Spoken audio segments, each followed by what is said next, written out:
Hello, fellow train enthusiasts, and welcome to a model railroading video on the Pennsylvania 421 channel. This video is going to be all about this locomotive. This is an N-scale Broadway Limited Paragon 4 DCC in sound ES44AC in a Great Northern Fantasy scheme. I've been thinking about getting this locomotive for a while because I really like the Great Northern scheme, and I think Broadway Limited did a really good job translating the Empire Builder scheme to the ES44. So in this video, I'm going to share my initial thoughts on this locomotive. Alright, so I have the Broadway Limited unboxed on the track, and I think it looks gorgeous, but there's a lot of people who voiced the sentiment that Broadway Limited ES44s don't look that great. Luckily for me, I have a Kato ES44 for comparison. As you can see, both locomotives look great. Both Kato and BLI did a really good job on them. However, there are some minor differences between the two that make them stand out from each other.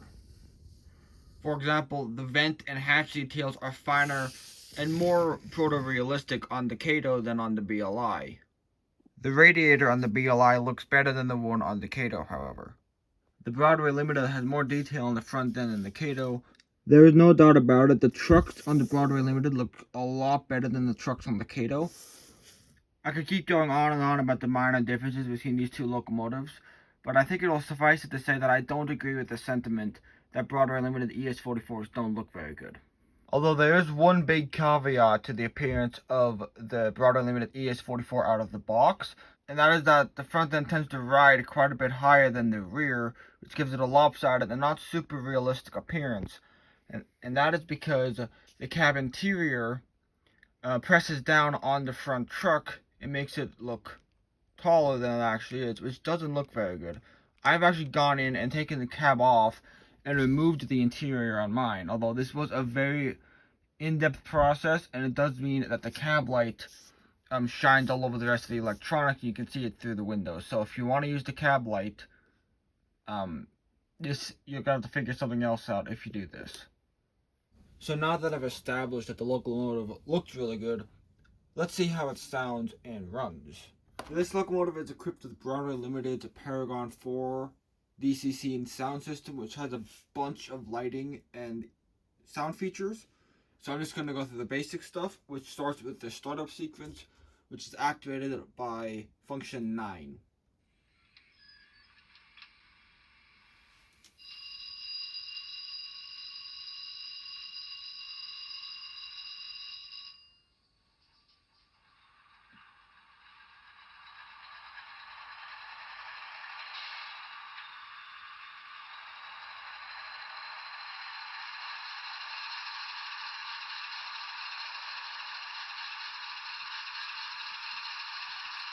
Function 1 is the bell.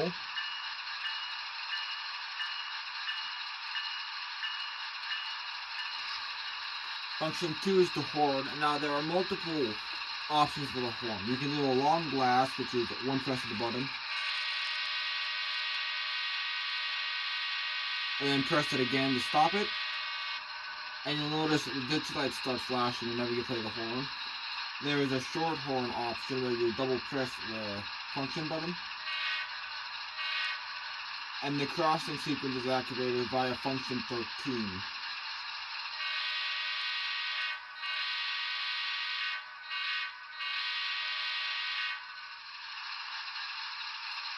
Function 4, I believe, activates the air compressor. You can't really hear it that much. Function 5 notches up.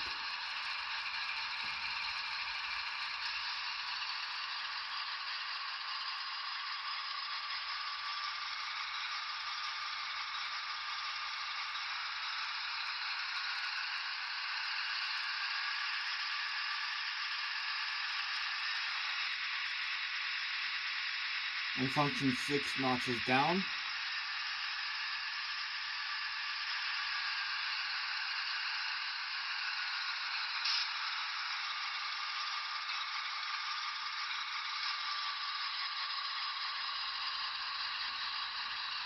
Function 7 turns off the ditch lights. Function 8 turns off the sound.